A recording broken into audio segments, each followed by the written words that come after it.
Hello everyone, this is Ajay और मैं एक बार फिर से आपका स्वागत करता हूं आपके अपने इस चैनल पर।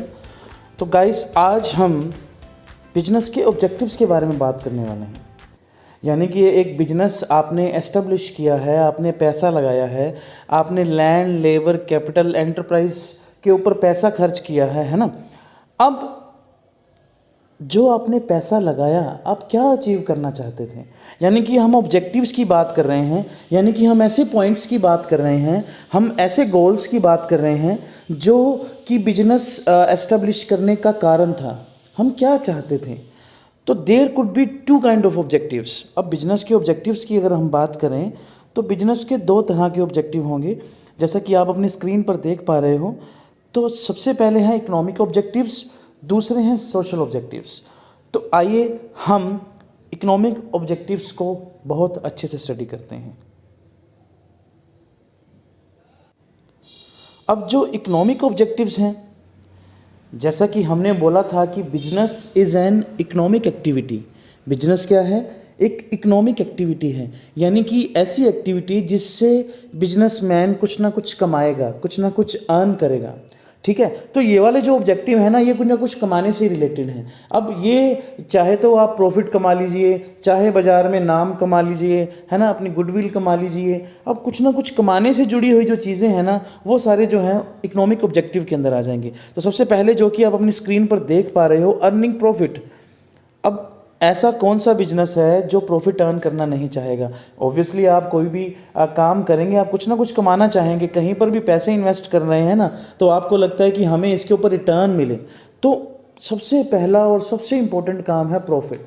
अगर आपके पास प्रॉफिट होगा तो आपके पास सब कुछ होगा। आप अपने कस्टमर को भी खुश कर पाओगे, है ना, आप अपने एम्प्लॉयज़ को भी खुश कर पाओगे। और मोर ओवर, अगर आप अपना बिजनेस बड़ा करना चाहते हैं, आप चाहते हैं कि आपकी एक ब्रांच यहाँ पर खुली है, एक ब्रांच किसी दूसरे शहर में खुल जाए, तो आपको प्रॉफिट कमाना ही पड़ेगा। ठीक है, और जनरली हम प्रॉफिट का मतलब लेते क्या हैं? जो हमारे खर्चों से ऊपर हमारी इनकम है, जितनी इनकम हमारी खर्चों से ज़्यादा है, वो हमारा प्रॉफिट है। तो हम चाहेंगे कि हमारे जो खर्चे हैं ना, वो हमारे प्रॉफिट से, हमारी इनकम से हमेशा कम रहे, हमारी इनकम हमारे खर्चों से ज़्यादा रहे। वो एक बहुत फेमस मूवी भी है गोविंदा साहब की, आमदनी अठन्नी खर्चा रुपया। अगर आमदनी अठन्नी हो और खर्चा रुपया हो, यानी कि आपकी जो इनकम है वो जस्ट हाफ है आपके एक्सपेंसेस के, तो आपका बिजनेस सर्वाइव नहीं करेगा, है ना। तो आपको बिजनेस के अंदर बने रहने के लिए, सर्वाइव करने के लिए और बहुत सारी चीज़ें अचीव करने के लिए प्रॉफिट कमाना ही पड़ेगा। और दूसरी चीज़, आपको एक और चीज़ बता दूं, ये जो मैं आपको पढ़ा रहा हूँ, ये बहुत इम्पोर्टेंट नोट्स हैं। आप इन्हें नोट्स की तरह भी पढ़ सकते हैं। आप अपने हाथ में एक नोटबुक रखिए और साथ में आप नोट्स बनाइए, और आपको आपके एग्ज़ाम में ये हेल्प करेगा बहुत अच्छे मार्क्स स्कोर करने में। तो उसके बाद सेकेंड इकोनॉमिक ऑब्जेक्टिव जो है वो है हमारा मार्केट स्टैंडिंग और creation of customers. Market standing से मतलब है कि बाज़ार में बने रहना। बेटा, बहुत सारी ऐसी कंपनीज होती हैं, बहुत सारे ऐसे बिजनेसेस होते हैं जो चलते हैं, जो जिनका बड़े ज़ोरों शोरों से जो है एडवर्टाइजमेंट किया जाता है ना, पर थोड़े समय बाद वो मार्केट से गायब हो जाते हैं। क्यों? रीज़न यही है, क्योंकि प्रॉफिट नहीं है, नाम नहीं है, कुछ कमाई नहीं हो रही है, तो बिजनेस चलेगा कैसे? अब बिजनेस का ऑब्जेक्टिव एक ये भी है कि आप आज अगर बिजनेस शुरू कर रहे हैं कोई, तो कोशिश कीजिए कि लंबे समय तक बाज़ार में बना रहे, लोग आपके नाम को भूलें नहीं, है ना। तो अगर आप मार्केट में लंबे टाइम तक बने रहना चाहते हैं, उसके लिए आपको क्या करना पड़ेगा? उसके लिए आपको एक बड़ा मार्केट शेयर जो है हमेशा रखना पड़ेगा अपने पास। आपको ये रखना पड़ेगा, आपको ये देखना पड़ेगा कि मार्केट का जो बड़ा हिस्सा है ना, वो आपके पास रहे। और वो कैसे होगा? वो तभी पॉसिबल होगा जब आप अपने कस्टमर्स को जो है अच्छे से सेटिस्फाई करेंगे, उनको अच्छी गुड्स एंड सर्विसेज प्रोवाइड करेंगे, ताकि वो सेटिस्फाई होगा और बार बार आएगा। ठीक है। दूसरी चीज़, अब आप कस्टमर भी क्रिएट करना चाहेंगे। आज आपके पास 100 कस्टमर है ना, तो आप चाहेंगे कि 6 महीने बाद, 1 साल बाद आपके पास 200 कस्टमर हों। आपके पास 300 कस्टमर हो, तो आप चाहेंगे कि आपके कस्टमर बने। कस्टमर कब बनेंगे? तभी जब आप उन्हें सेटिस्फाई करोगे। जब वो आपकी सर्विसेज से खुश होगा ना, तो वो खुद तो आपके पास आएगा ही आएगा, अपने रिश्तेदारों को भी लेके आएगा, अपने फ्रेंड्स को भी लेकर आएगा, है ना। तो creation of customer is also a kind of economic objective. Okay, third one is innovation. हर एक बिजनेस इनोवेट करना चाहता है। इनोवेशन का मतलब, आप ऑलरेडी आपके 10 प्रोडक्ट्स बाज़ार में चल रहे हैं, तो आप कोशिश करेंगे कि उन प्रोडक्ट्स के अंदर कोई नई चीज़ें ऐड की जाएं। आप रूटीन में देखते हो बहुत सारी चीज़ों की ऐड आती है ना, वो बोलते हैं अब ये एक नए स्वाद के साथ, जैसे क्रीम वाले बिस्किट आते हैं, वो अपने फ्लेवर इंक्रीज कर देते हैं, वो बोलते हैं जी अब ये वाले फ्लेवर का भी बिस्किट, क्रीम का बिस्किट बन सकता है। हम कहते हैं अच्छा यार इसका भी बिस्किट बन सकता है, हम सोच, तो ये सब इनोवेशन है। अब मोबाइल्स की बात कीजिए, अच्छे अच्छे कैमराज, है ना, और साउंड क्वालिटी, और जो उनका पोर्ट्रेट मोड, बहुत सारी बैटरी लाइफ, है ना, और उनका जो प्रोसेसर, बहुत सारी चीज़ें वो कैसे आई हैं? वो इनोवेशन से आई हैं। आप रूटीन में नए नए डिज़ाइन देखते हो। आजकल तो पंखा भी, अगर मैं एक इनोवेशन की बात करूं, तो एक लुमिनस कंपनी है जिसकी ऐड सचिन तेंदुलकर करते थे। अब लुमिनस की सबसे पहले बैटरीज आया करती थी, सिर्फ बैटरीज, पर अगर लेटर ऑन उन्होंने क्या किया, फैंस भी निकाल दिए, पंखे भी आने लगे लुमिनस के। अब थोड़ा समय पहले मैंने एक पंखा देखा, जो पंखा घूम रहा है, और जो बीच में हम जो ऑर्डिनरी हमारे घर फैंस होते हैं, वो पीछे ब्लैक ब्लैक सी जो जगह होती है गोल गोल सी घूमने वाली, उसकी जगह पर उन्होंने लाइट लगा दी कि आपको बेड के ऊपर लाइट भी मिलेगी। तो ये कैसे आई हैं चीज़ें? इनोवेशन से। आप नई नई चीज़ें, नई नई एडिशंस करते रहिए, नई नई चीज़ें ऐड करते रहिए अपने प्रोडक्ट में। क्यों? ताकि आपके कस्टमर बोर ना हो आपके प्रोडक्ट से। अगर वो बोर हो गए तो वो जाएंगे, ठीक है। तो नया डिज़ाइन ले आइए, है ना, आप क्वालिटी इंक्रीज़ कर दीजिए, तो अलग अलग और चीज़ें ऐड करते जाइए, और जो गुण प्रोडक्ट के अंदर जो गुण है वो ऐड करते जाइए, तो कस्टमर आपके साथ बने रहेंगे। नेक्स्ट है optimum utilisation of resources, very important. Optimum का मतलब होता है to make the best use. आप, हो सकता है कि आप एट द स्पॉट और पैसा ना लगा पाएँ, हो सकता है कि आप और नई नई मशीनें ना लेके आ सकें, हो सकता है कि आप और नए और स्मार्ट, ज़्यादा क्वालिफिकेशन वाले जो एम्प्लॉयज़ हैं वो ना ला सकें, पर आपके हाथ में एक चीज़ हमेशा रहती है, क्या? कि जो आपके पास है ना, आप उसका अच्छे से अच्छा यूज़ कीजिए। अगर मैं, जो भी मुझे अवेलेबल है, जो भी मेरे पास लोग हैं काम करने वाले, है ना, जो मेरे पास मशीन्स हैं, अगर मैं उनका ही अच्छे से अच्छा यूज़ करने लग जाऊं, तो मेरा प्रोडक्शन अपने आप इंक्रीज़ हो जाएगा, और यानी कि कहीं ना कहीं मेरी वेस्टेज कम हो जाएगी। तो उससे क्या होगा? ऑब्वियसली जब आपकी वेस्टेज कम होती है तो कंपनी को कॉस्ट कम पड़ती है, कंपनी की कॉस्ट अपने आप रिड्यूस हो जाएगी। तो उससे क्या होगा? अल्टीमेटली आपके प्रॉफिट इंक्रीज़ हो जाएंगे, है ना, और आप बाज़ार में बने रहेंगे। तो ऑप्टिमम यूटिलाइजेशन करना भी बिजनेस का एक इकोनॉमिक ऑब्जेक्टिव है, क्योंकि इसको इकोनॉमिक बेनिफिट होगा बिजनेस को, ठीक है। आई होप आपको ये समझ आ गया होगा। उसके बाद है इम्प्रूविंग प्रोडक्टिविटी। प्रोडक्टिविटी का मतलब आप ये समझ लीजिए एक सिंपल लैंग्वेज में, जैसे आपके पास एक एम्प्लॉई काम करता है और ऑन एन एवरेज वो 1 घंटे में 10 यूनिट बनाता है किसी भी चीज़ के। तो आप क्या चाहेंगे नहीं कि उसकी स्पीड ऐसी हो जाए, या उसको कुछ ऐसी ट्रेनिंग मिल जाए, है ना, या कुछ ऐसा काम सीख ले कि पहले वो 1 घंटे में 10 यूनिट बना रहा था, अब वो 1 घंटे में 15 यूनिट बनाने लग जाए।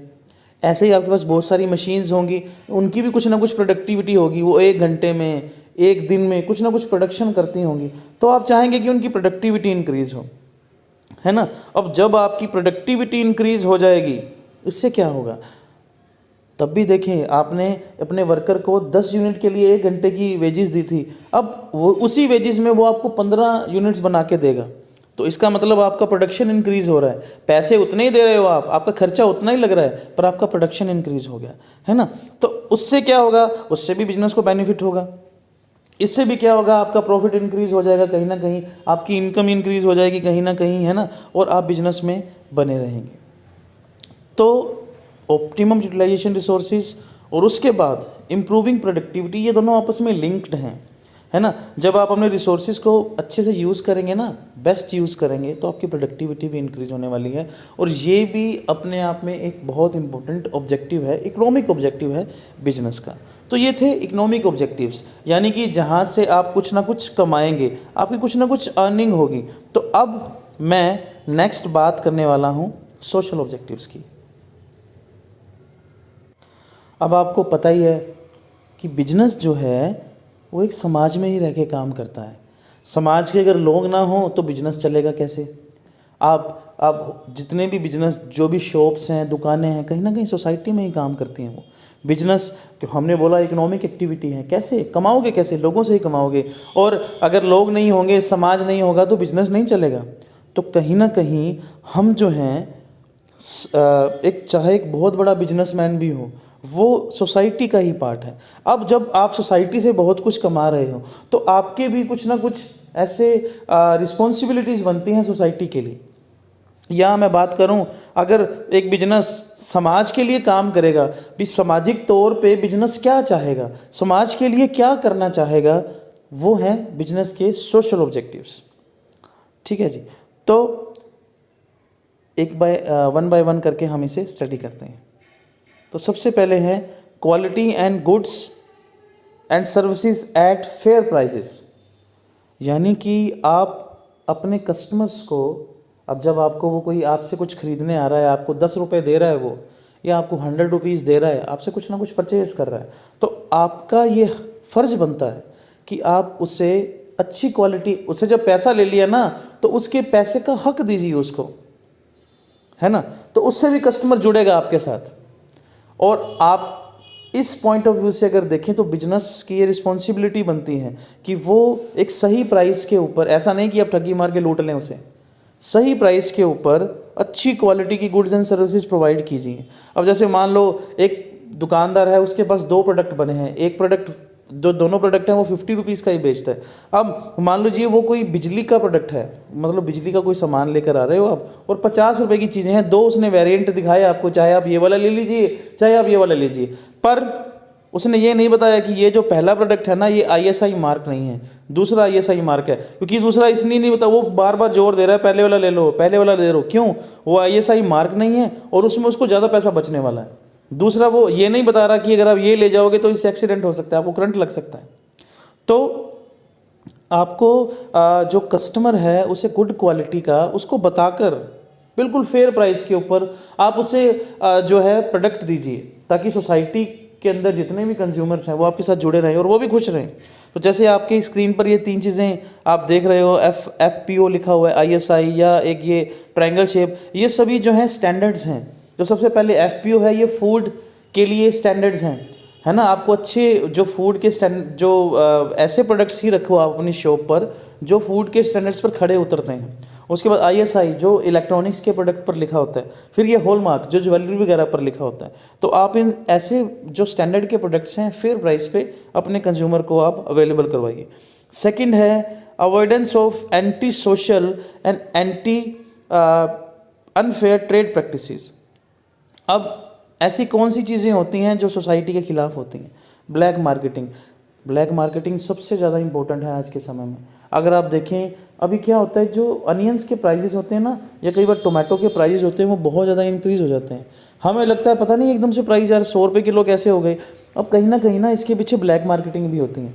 कई लोग क्या करते हैं, जो बहुत सारे अनियंस हैं उन्हें ना पीछे से प्रोडक्शन कर करके उन्हें स्टोर करना शुरू कर देते हैं। उन्हें पता होता है भैया बाज़ार में अभी तो 10-15 रुपये किलो बिक रहा है प्याज, जब इसका प्राइस हो जाएगा ना 80 रुपीज़, क्योंकि सारी चीज़ें डिमांड और सप्लाई पर काम करती हैं। अब बाज़ार में प्याज की सप्लाई नहीं आएगी, क्यों? क्योंकि वो स्टोर करना शुरू कर देंगे, सप्लाई देंगे ही नहीं बाज़ार में। अब डिमांड तो बढ़ रही है, सप्लाई है नहीं। तो एक सिंपल सा रूल है, हमेशा जब भी किसी चीज़ की सप्लाई कम हो और डिमांड बढ़ती जाए, भी मारा मारी है, मुझे दे दो मुझे दे दो, तो ऑब्वियसली बेचने वाला आपसे ज़्यादा प्राइस चार्ज करेगा। तो ऐसी प्रैक्टिसेस आपको बिजनेस में नहीं करनी है। आप शॉर्ट टर्म के लिए तो प्रॉफिट अर्न कर लेंगे, पर लंबे समय के लिए आप बिजनेस में मुनाफा नहीं कमा पाएंगे। बिजनेस के साथ आपके साथ लोग नहीं जुड़ेंगे। ठीक है, तो ऐसी प्रैक्टिस जिससे लोगों का एक्सप्लॉयटेशन होता हो, ऐसी प्रैक्टिस आपको नहीं करनी है। ठीक है जी। तो नेक्स्ट चलते हैं generation of employment, which is very important. Generation of employment. अब एम्प्लॉयमेंट का मतलब जॉब्स। क्या एक बिजनेस का ये फ़र्ज बनता है कि वो लोगों के लिए, समाज के लोगों के लिए जॉब्स क्रिएट करे, बिल्कुल बनता है, क्योंकि वो समाज से ही कमा रहा है। बिजनेस आजकल तो ये भी गुडविल का एक रूप इन चीज़ों ने ले लिया है कि हम बात करते हैं वो वाले बिजनेस में 1000 लोग काम करते हैं, उस बिजनेस में 10,000 लोग काम करते हैं, उस कंपनी में 20,000 लोग काम करते हैं। तो एक तो ये गुडविल का हिस्सा ही बन गया, आप 20,000 लोगों को काम भी दे रहे हो। जब आप एम्प्लॉयमेंट जनरेट करोगे तो उससे क्या होगा, जितने ज़्यादा से ज़्यादा लोग होंगे, है ना, उनकी जो स्टैंडर्ड ऑफ लिविंग है वो इंक्रीज़ होगा, वो भी अपने अपने बच्चों को अच्छे से स्कूल्स में भेज पाएंगे। तो एक बिजनेस का ऑब्जेक्टिव ये भी है, ये समाज को आप हेल्प कर रहे हो उनका स्टैंडर्ड ऑफ लिविंग इंक्रीज करने में। कैसे? एम्प्लॉयमेंट जनरेट करके। उसके बाद एम्प्लॉई वेलफेयर, वाह जी वाह, वेरी इंपॉर्टेंट। सबका सोच लिया आपने, समाज में सोच लिया, प्रॉफिट सोच लिया, पर जो आपको रूटीन में बहुत अच्छा प्रोडक्शन करके दे रहा है ना, जो डायरेक्टली काम में जुड़ा हुआ है, आपका एम्प्लॉई, आप उसे खुश नहीं कर रहे हो, तो कहीं ना कहीं आज नहीं तो कल, 10 दिन में, 15 दिन में वो आपको वैसा आउटपुट नहीं देगा। अगर आपका एम्प्लॉई खुश है ना, तो वो आपको बहुत अच्छा आउटपुट जनरेट करके देगा, अच्छी क्वालिटी के प्रोडक्ट करके देगा। जनरल सी बात है, अगर आपका एम्प्लॉई खुश नहीं है, आप उसे सैलरी समय पर नहीं देते, आप उसे बोनस नहीं देते, आप उसे फालतू काम तो करवा लेते हो पर उसके लिए बदले में उसको पैसा नहीं देते, तो वो कहीं ना कहीं आपका काम खराब कर देगा। आपके लिए इस तरह से हार्मफुल भी है, बट जो एम्प्लॉई है वो समाज का भी हिस्सा है। तो आप उसे अच्छी वर्किंग कंडीशंस प्रोवाइड कीजिए, आप उसे समय पर उसकी सैलरी दीजिए, है ना, और उसे अगर कभी जो मेडिकल फैसिलिटी है उसकी ज़रूरत है तो वो भी प्रोवाइड कीजिए, ताकि आपका बिजनेस जो है लंबे टाइम तक समाज में बना रहे। उसके बाद लास्ट है कम्युनिटी सर्विस। अब कम्युनिटी का मतलब जहाँ पर आपका बिजनेस काम कर रहा है, वहाँ जो समुदाय के लोग हैं, जो भी लोग रहते हैं वहाँ पर आसपास, जो कम्युनिटी के लोग हैं, आप उनके लिए कुछ कीजिए। कैसे, क्या कर सकते हैं? आप वहाँ पे गार्डन बना दीजिए, है ना, आप उनके लिए एक बाग बगीचा बना दीजिए, या कोई लाइब्रेरी बना दीजिए। कोई ऐसे तो बहुत सारे, जैसे रिलायंस कंपनी है या टाटा ने तो हॉस्पिटल खुलवा रखा है कैंसर के ऊपर बॉम्बे में। टाटा मेमोरियल हॉस्पिटल है बॉम्बे के अंदर, जहाँ पर पूरे देश से, दूर दूर से जो है लोग अपना कैंसर का ट्रीटमेंट करवाने आते हैं। तो अगर आप समाज से कमा रहे हैं तो उनके लिए कीजिए, उनके लिए हॉस्पिटल खुलवा दीजिए, उनके लिए कोई डिस्पेंसरी, कोई स्कूल बनवा दीजिए, कोई कॉलेजेस बनवा दीजिए, है ना, ताकि जैसे आपके बच्चे, बड़े बड़े बिजनेसमैन के बच्चे अच्छे अच्छे स्कूल्स में पढ़ते हैं, तो समाज के लोग भी पढ़ सकें। उनके लिए कुछ ऐसा कीजिए ना, वो भी कम फीस के ऊपर अपने बच्चों को महंगे इंग्लिश मीडियम स्कूल्स में पढ़ा सकें। तो बेटा ये जो थे सोशल ऑब्जेक्टिव्स, तो आपने ये भी देख लिया कि बिजनेस को खुद के लिए क्या करना है, खुद के लिए मतलब इकोनॉमिक ऑब्जेक्टिव्स, और समाज के लिए क्या करना है वो मतलब सोशल ऑब्जेक्टिव्स। तो ये बहुत इंपॉर्टेंट है, आपका 4 मार्क्स का ये क्वेश्चन आ सकता है, तो आप यहाँ से इसे समझने की कोशिश भी कीजिए और यहाँ से आप नोट्स भी बना लीजिए। ठीक है, आई होप आपको ये बिजनेस ऑब्जेक्टिव समझ आए होंगे। अगर आपको किसी तरह का कोई डाउट हो तो आप कमेंट सेक्शन में बता सकते हो। मैं आपसे मिलूँगा नेक्स्ट वीडियो में, तब तक के लिए goodbye, God bless you.